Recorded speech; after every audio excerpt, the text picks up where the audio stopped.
그러니까 공간을 그런 의미로 두고 또 공간이 아닌 어떤 콘텐츠나 이런 미디어 그리고 서브컬처 같은 부분에서의 소통 그런 것들을 조금 더 이 기독교인이 공격적으로 오히려 모색을 한다면 조금 이상적이지만 우리가 초기에 개신교가 한국에 전래됐을 때 먼저 교육과 문화 콘텐츠를 통해서 어필했던 것처럼 한국의 21세기 교회 콘텐츠도 그렇게 조금은 변화할 수 있지 않을까. 예, 뭐 그런 생각을 해보고 저도 그런 걸 좀 많이 모색하고 실험하고 있는 것 같습니다.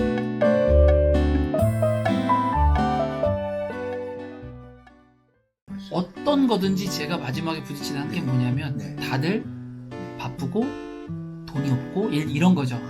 그러니까 진짜, 컨텐츠를 누군가가 모아서 이거를 만들어낼 수 있을 정도의 여유나 힘이 없는 거죠. 우리는 다들 작은 교회 목사들의 생존의 허덕이니까.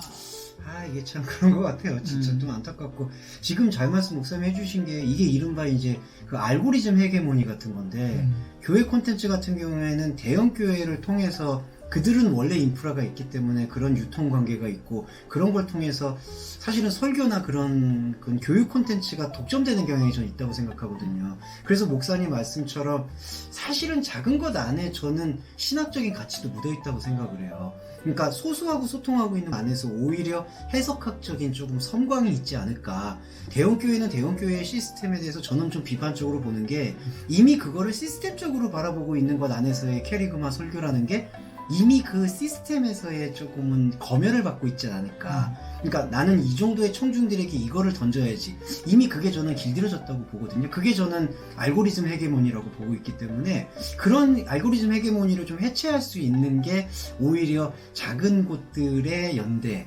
그게 온라인 스페이스에서는 훨씬 더 좀 유연할 수 있지 않을까 싶기는 한데 그런 게 조금은 맞아요. 지금 목사님 말씀처럼 현실적인 어려움들이 있는 그리고 이것도 또 하나 있어요. 누가 그거를 이제 고양이 목에 마구를 다니면서 누가 그것을 주도해서 움직이느냐. 뭐 그런 복잡함들이 있는 것 같지만 안타깝게도 저는 코로나 팬데믹 이후는 뭐 원하든 원치 않든 그런 콘텐츠 변화 그리고 플랫폼 변화, 공간 변화 이런 것들은 조금 어쩔 수 없는데 좀 부정적으로 저는 생각이 드는 거는 뭐 지울 수는 없을 것 같아요. 아무래도 작은 교회로의 이제 교인 유입이 더 어려워질 거다라는 것은 눈에 보이도 좀 선하게 보이는 입장이고 그러면 어떻게 생존을 하면서도 교회의 가치를 유지하느냐가 되게 관건이 될 것 같아요. 네. 초가집을 하나 짓고 싶네요. 딱 매일 목사님하고 말씀 나누고 좋은 말씀 듣고 진짜 그러고 싶네요.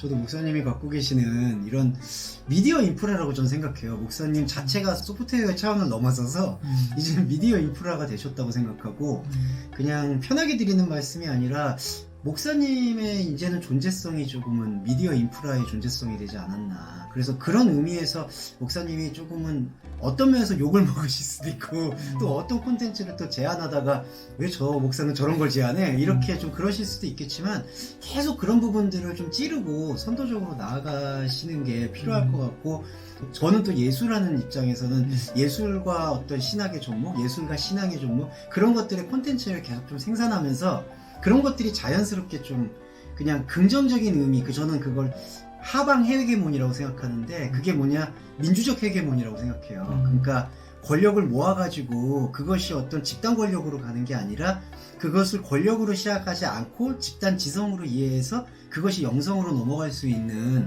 그게 저는 개신교의 매력이 아닐까 그런 생각이 항상 갖고 있습니다. 근데 저도 역시 혼자 먹고 살고 맨날 대본 쓰느라고 역시 삶에 찌들다 보니까 역시 목사님 말씀 맞죠. 그게 어려워요. 네, 맞아요. 먹고 사는 게 별거 아닌 것 같은데 진짜 쉽지가 않아요, 진짜.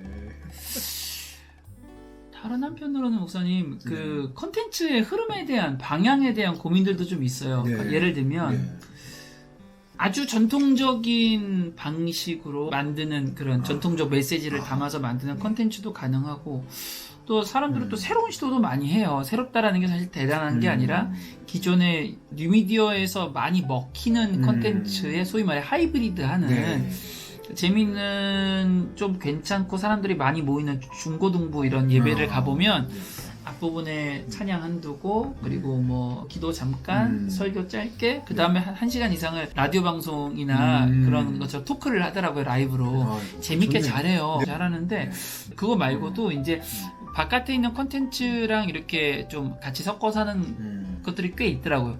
좋아요. 좋은데 네. 그럼 모든 교회가 이렇게 해야 되나? 아니면은 이거 말고 다른 길은 없는가? 저는 이제 거기에서 걱정되는 건 뭐냐면 네. 기독교 혹은 뭐 교회 뭐라고 불러도 좋지만 네.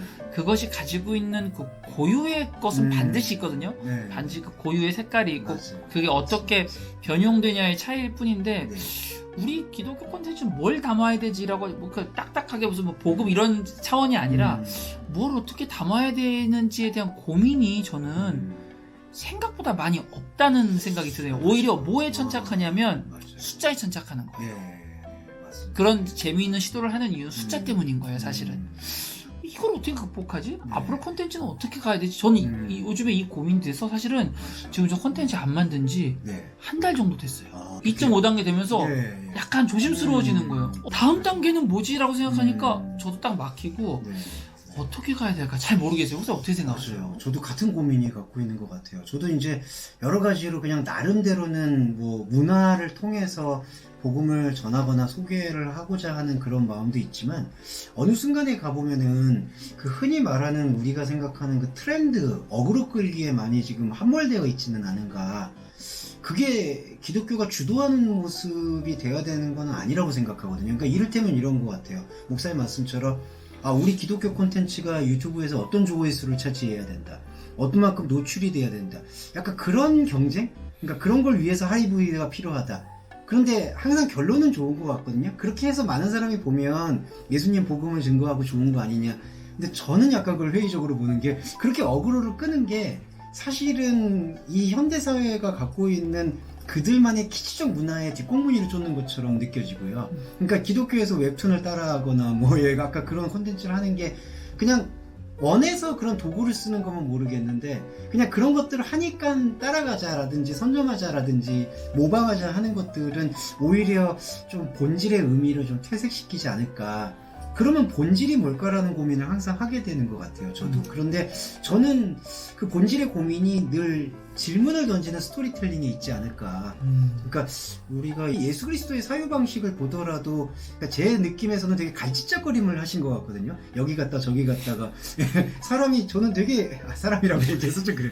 그 양반이 너무 막 회개하신 거예요. 갑자기 무리를 건넜다가 제자들은 막 메이저리티를 원하는데 예수에게 근데 예수 그리스도는 늘 마이너리티로 움직이는 것 같고 또 마이너리티로 가면 그것만 또 즐기시는 건 또 아닌 것 같고 도대체 종잡을 수가 없는데 그냥 자기 자신이 길을 느끼고 자기 자신이 향유한다라는 생각을 조금은 갖게 되더라고요. 그러니까 어느 자리에 있든 자기 자신이 느끼는 어떤 감정, 센스 그런 것들을 다른 사람과 그 사람이 어떤 사람이든 어떤 신분이든 어떤 대상이든 한마디씩 주고받으면서 그 안에서 의미를 찾아가는 게 저는 그런 게 조금 본질적인 게 아닐까.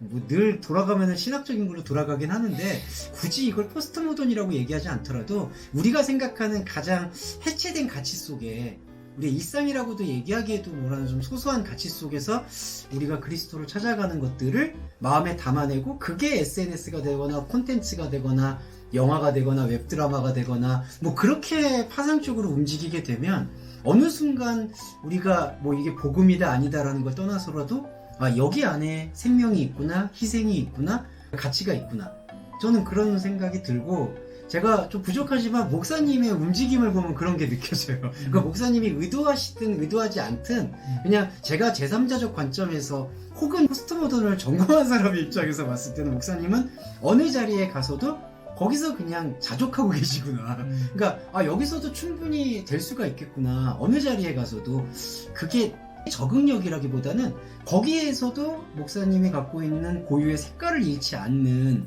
그게 저는 인프라 스트럭처 같은 생각이 들어서 그게 어떤 어그로를 끌기 위해서 따라가는 것들은 교회가 그리고 교회 콘텐츠가 같이 가서는 안 되는 필요성이 있는 것 같고 반대로 그런데 교회는 그런 세속에 휩쓸리지 말고 전통적인 걸 선포해야 된다라는 그런 예전에 중세시대 그런 권력 지향주의도 이제 내려놓으면 근데 이제 어떤 분은 그런 질문을 하세요. 그러면 이것도 내려놓고 그것도 따라가지 말고 그럼 이것도 하지 말고 그럼 뭐 하라는 거냐라고 물어보시는데 저는 뭐 하라고 하는 것보다 그냥 다 떨궈내고 나면은 내 안에서 소소하게 찾을 수 있는 그 중심성 그런 것들은 저는 충분히 전 소스가 많다고 생각해요.